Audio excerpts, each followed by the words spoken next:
I'm sitting in my dorm room at 2 a.m., and I can't stop thinking about what happened 3 days ago. My roommate Hunter says I'm overreacting. My girlfriend Madison says I need to learn to take a joke. But something inside me fundamentally changed, and I don't know if I can go back. I'm 20, business major at State University on a partial academic scholarship. Madison is 19, communications major, from a wealthy family. We've been dating for 8 months. It's been good, or at least I thought it was.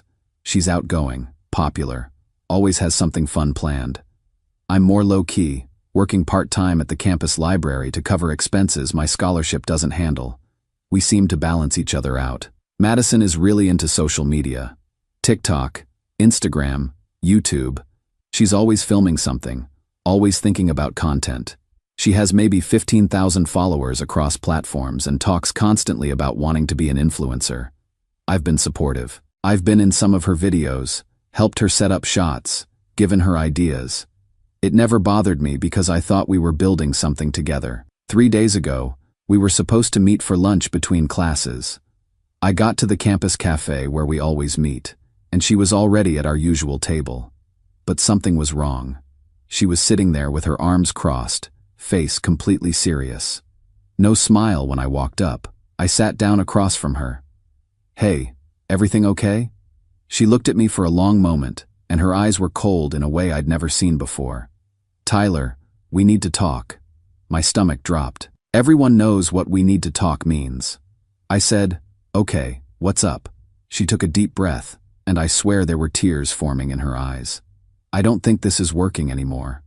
I think we should break up." The world tilted. I felt like someone had punched me in the chest. What? Where is this coming from? Did I do something wrong? She shook her head, and a tear actually rolled down her cheek. "It's not you. I don't feel the same way anymore. I think we want different things. You're focused on school and work, and I need someone who can keep up with my lifestyle." I was trying to process this, trying to understand how we went from fine yesterday to breaking up today. "Madison, can we talk about this? If something's wrong, we can work on it. I don't understand what changed." "Nothing changed," she said, her voice breaking. "That's the problem. This relationship isn't going anywhere. I need more. I need someone who's more." That hurt, really hurt. I'm on scholarship because my family can't afford to pay for college. I work 20 hours a week to cover my living expenses. I don't have money for fancy dates or spontaneous weekend trips. And suddenly that made me not enough. I felt tears starting in my own eyes. I'm not ashamed to admit it. I was devastated. I really cared about her. Thought we were building towards something serious. "So that's it?" My voice cracked. 8 months and you're just done?" She nodded, wiping her eyes. "I'm sorry, Tyler. I really am. But yeah, I think it's better if we end it now before anyone gets hurt worse." Too late for that, I thought. I was already hurt, really badly hurt. I stood up from the table. My hands were shaking. I said something like, "Okay, I guess that's it then," and walked out of the cafe. I made it about 50 feet before I had to stop and just breathe because I felt like I was going to throw up or cry or both. I went back to my dorm and just lay in bed for the rest of the afternoon. Hunter came back and asked what was wrong. I told him Madison broke up with me. He said some supportive things and left me alone. About 3 hours later, my phone started blowing up. Messages from Madison. Lots of them. "OMG Tyler, I'm so sorry. It was just a prank. You were supposed to laugh. Babe, come on. You know I love you. Why aren't you responding? You're really going to be mad about a harmless joke?" I stared at these messages in disbelief. A prank. She pretended to break up with me as a prank. I called her. She answered immediately, laughing. "Oh my God, you should have seen your face. You looked like someone died."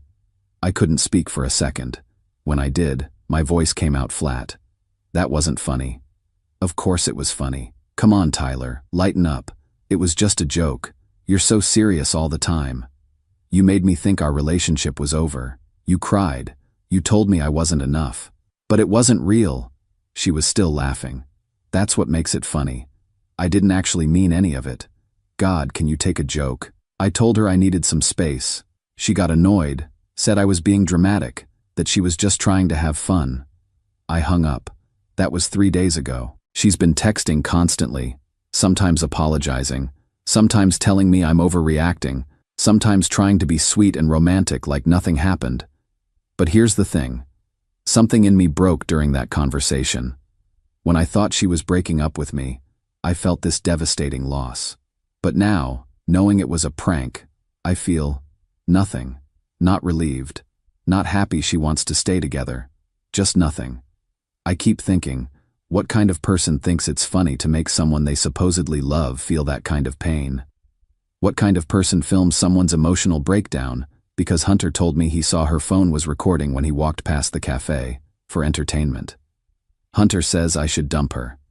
My sister Riley, who's a counselor, says this is a major red flag, but Madison keeps saying I'm overreacting, that it was harmless, that couples prank each other all the time. Update 1. Yesterday, I was in the library studying when my phone buzzed. Message from this girl Emma who's in my Psychology 201 class. We're not close friends, just friendly classmates who sometimes study together. The message said, "Hey, I'm really sorry about what happened. Are you okay? That was really messed up." I had no idea what she was talking about. I wrote back asking what she meant. She sent me a TikTok link. I clicked it, and my stomach dropped through the floor. It was Madison's account. The video was posted 2 days ago, the same day as the prank. The caption read, "When your boyfriend can't take a joke, #relationship goals, prank wars, drama." The video was exactly what you'd expect. It started with her setting up the phone on the cafe table. Then me walking up, sitting down. You could see the whole conversation, her telling me she wanted to break up, me getting visibly upset, the tears in my eyes, my voice cracking when I asked what I'd done wrong. And at the end, after I walked away, the camera panned to her face, and she was smiling. Genuinely smiling. Then she winked at the camera and the video cut off. The video had 50,000 views. 50,000 people had watched me have what I thought was one of the worst moments of my life. The comments were a mix of people thinking it was hilarious, and people calling her cruel.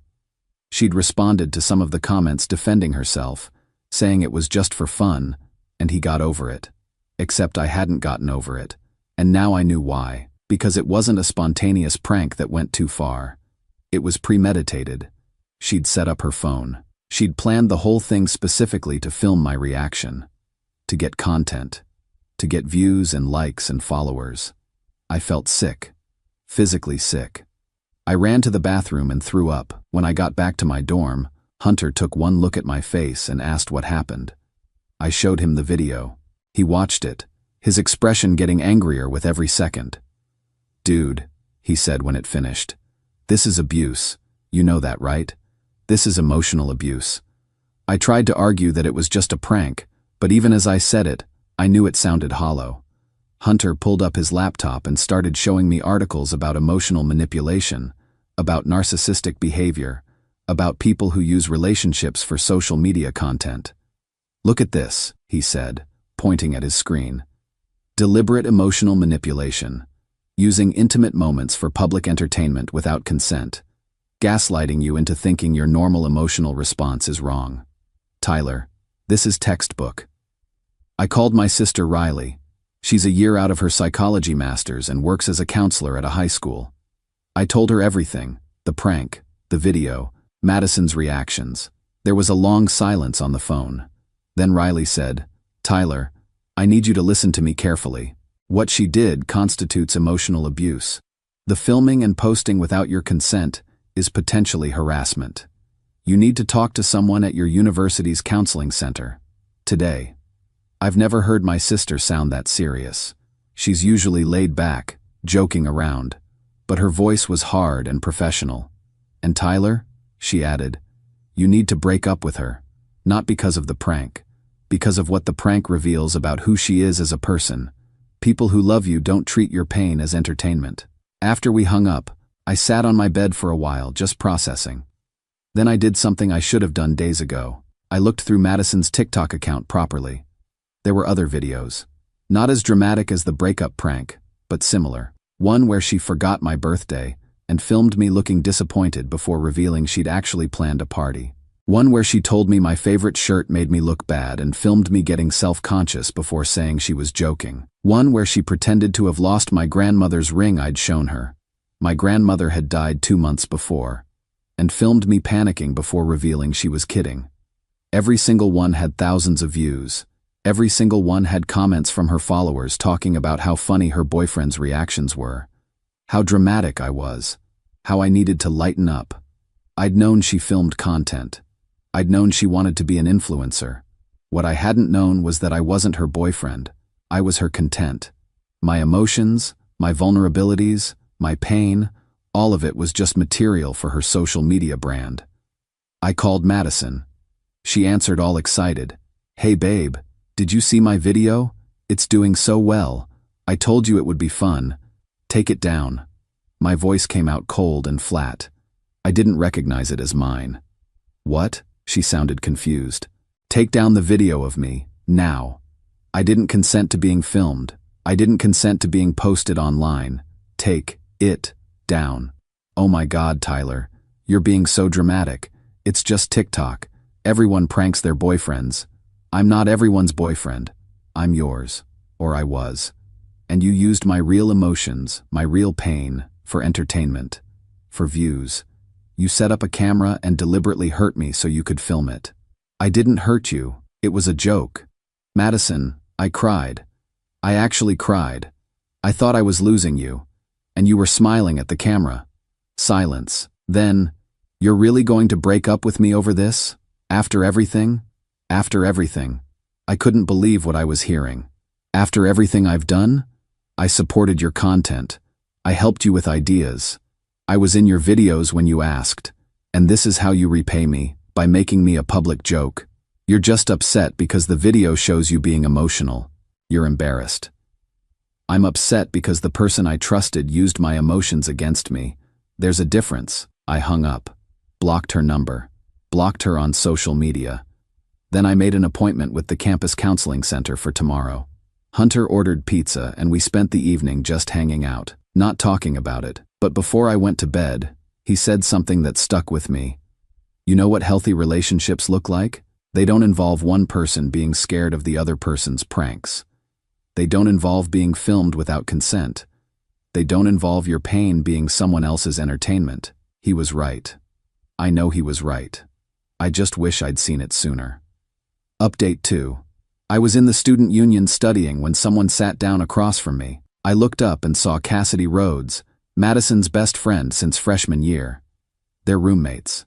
They do everything together. She looked nervous, fidgeting with her coffee cup. "Hey Tyler, can we talk?" I honestly thought she was there to defend Madison, to tell me I was overreacting or being mean or whatever. I said, "If you're here to tell me to forgive her." "I'm not." She cut me off. Her voice was quiet but firm. "I'm here to show you something. But you have to promise me you won't tell Madison I'm the one who showed you." She pulled out her phone and opened a folder.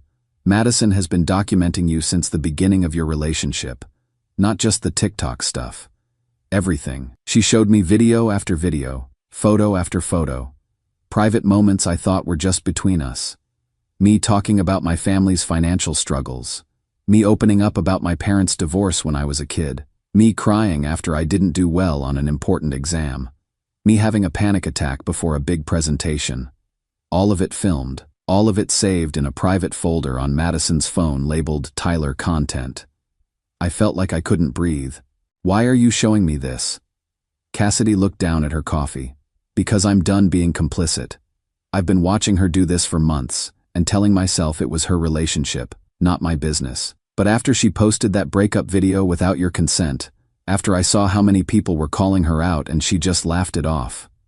She looked back up at me. "This isn't okay. You deserve to know." She scrolled through more files.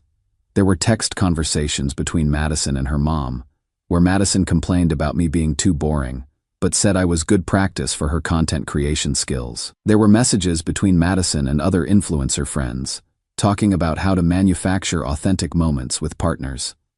There was even a spreadsheet.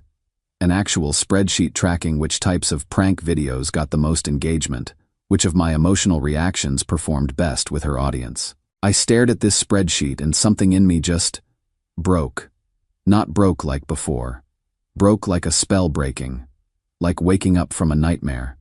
There's more, Cassidy said quietly. Madison had a boyfriend before you. Junior year of high school. His name was Derek. She did the same thing to him. Pranks, filming reactions, posting without consent. He ended up transferring schools because people wouldn't stop bringing it up. She showed me Derek's Instagram. He'd posted about his experience last year, talking about how a toxic relationship had affected his mental health. I read through his posts, and it was like reading my own story. The same manipulation tactics. The same, it's just a joke defenses. The same public humiliation disguised as entertainment. Why didn't you tell me this before? I asked Cassidy. She looked ashamed. Because I thought you were different. I thought maybe with you, she'd actually care about someone more than she cared about content. And by the time I realized I was wrong, you were already in deep. She paused. I'm sorry. I should have warned you. I asked her why she was coming forward now. She said, because yesterday, Madison told me her next prank idea. She was going to stage a pregnancy scare, set up hidden cameras in your dorm room, film your reaction to her telling you she might be pregnant. She was excited about how viral it could go. I felt sick again. That's not a prank. That's just cruelty. I know. Cassidy looked me straight in the eye. That's why I'm here. I have copies of everything. The videos, the texts, the spreadsheet. If you want to report her to the university for harassment, I'll testify. If you want to pursue this legally, I'll be your witness. I'm done protecting her. After Cassidy left, I went straight to the counseling center and asked for an emergency session with Dr. Chase, the counselor I'd seen before. I showed her everything Cassidy had given me. Dr. Chase watched the videos in silence. When she finished, she looked at me with this expression of professional concern mixed with genuine anger. Tyler, this is one of the clearest examples of systematic emotional abuse I've seen in my 15 years doing this job. This isn't a prank that went too far. This is calculated manipulation over an extended period. She explained that what Madison had been doing had a name: narcissistic exploitation, using intimate relationships to feed her need for attention and validation, with no regard for the other person's emotional well-being. The fact that she documented your vulnerabilities and maintained a spreadsheet about your reactions, Dr. Chase said, shows this wasn't impulsive behavior. This was strategic. You were never her partner. You were her content source. She recommended I file a formal complaint with the university's Title IX office. Said that filming someone without consent in intimate or emotional moments, then posting it publicly, constitutes harassment under the Student Conduct Code. I filed the complaint yesterday. Submitted all the evidence Cassidy gave me, plus the TikTok videos, plus my own testimony about the pattern of behavior. The university took it seriously. Really seriously. I got a call this morning from the Dean of Students' office. They're opening a formal investigation. Madison's being called in for a disciplinary hearing.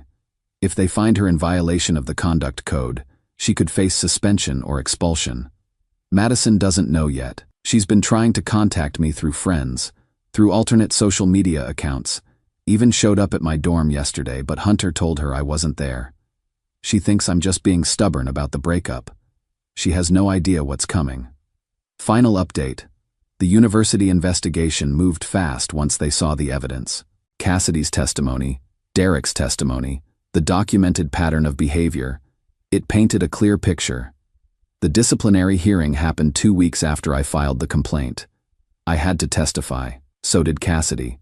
So did Derek, via video call since he's at a different school now. The board reviewed all the videos, the spreadsheet, the text conversations. They watched the TikTok videos. They looked at the pattern. Madison's defense was what you'd expect. It was just relationship stuff. Couples prank each other. He's just upset because we broke up. But then they showed her the spreadsheet. Her spreadsheet. The one where she'd literally categorized my emotional reactions by engagement metrics. Tracked which vulnerabilities performed best with her audience. Planned future content, based on what got the most views. The board chair asked her point blank, Ms. Pierce, do you understand the difference between a relationship and content creation? She tried to argue that all influencers use their lives for content. That this is normal for her generation. that everyone films everything now. The chair cut her off. Mr. Brooks did not consent to being filmed during intimate, vulnerable moments. He did not consent to those moments being posted publicly. You documented his pain systematically for your own benefit. That's not relationship dynamics. That's exploitation. The ruling came down 3 days later. Madison violated multiple sections of the Student Conduct Code: harassment, non-consensual recording, creating a hostile environment. The university suspended her for the rest of the academic year. She has to complete counseling before she can be readmitted, and there's a no-contact order. She's not allowed to contact me through any means, or she'll face expulsion. But the consequences went beyond the university. Remember how I mentioned Madison had an internship lined up? Marketing position at a mid-sized social media firm for the summer, potentially leading to a job after graduation. It was her dream opportunity, stepping stone to her influencer career. The firm found the TikTok videos, found the ones she'd deleted but people had saved and reposted, found screenshots of her defending the behavior in comments. Their HR department decided that someone who showed concerning lack of empathy and disregard for consent wasn't a good fit for their values-driven workplace. They rescinded the internship offer. Her parents found out. Not from her, from the university notification about her suspension. According to Cassidy, who's since become a good friend, they were initially supportive of Madison, right up until they actually watched the videos and saw the spreadsheet. Her mom called her unrecognizable and said they didn't raise her to treat people this way. They're making her come home for the suspension period. No apartment, no allowance. Her friend group fell apart. A lot of people had suspected Madison was toxic but went along with it because she was popular and fun. Once Cassidy came forward and the investigation went public, others started sharing their own experiences. Stories about how Madison would manufacture drama, how she'd pit friends against each other for content, how everything was always about her brand. She's lost about 12,000 followers since this started. People don't want to support an influencer whose content is built on emotional abuse. Her comments are flooded with people calling her out. 2 weeks ago, she tried to contact me through a fake Instagram account, sent a long message about how she learned her lesson and wanted to talk things through and maybe start fresh when she comes back to school. I screenshot the message and forwarded it to the Dean of Students' office as evidence of contact order violation.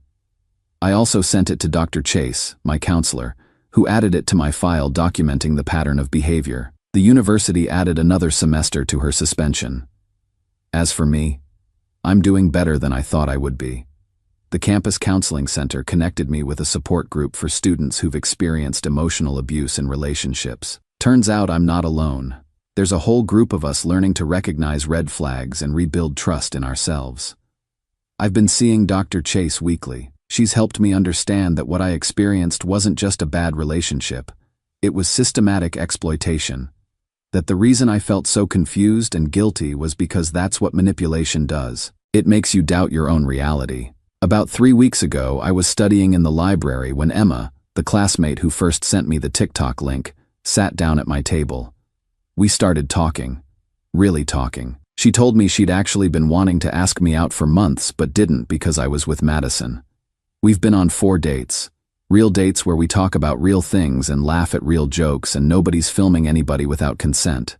She's a psychology major like Hunter, passionate about mental health advocacy, and she thinks my emotions are something to respect, not monetize. It's early, but it's healthy, and after Madison, healthy feels revolutionary. Hunter's become my best friend through all this. We started a campus organization called Real Talk that focuses on healthy relationship education and recognizing emotional abuse. We've had 2 meetings so far with about 30 students showing up to each one. Apparently, there's a need for this conversation on campus. Derek and I have stayed in touch. He's doing well at his new school, in therapy, has a girlfriend who treats him with actual respect. He told me that seeing me speak up helped him process his own experience, that knowing he wasn't alone made a difference. Last week, I was walking across campus and saw Madison from a distance. She was with some people I didn't recognize, probably making new friends since her old ones dropped her. She saw me at the same time. For a second, we just looked at each other. I didn't feel angry. I didn't feel sad. I didn't feel anything except relief that she's not my problem anymore.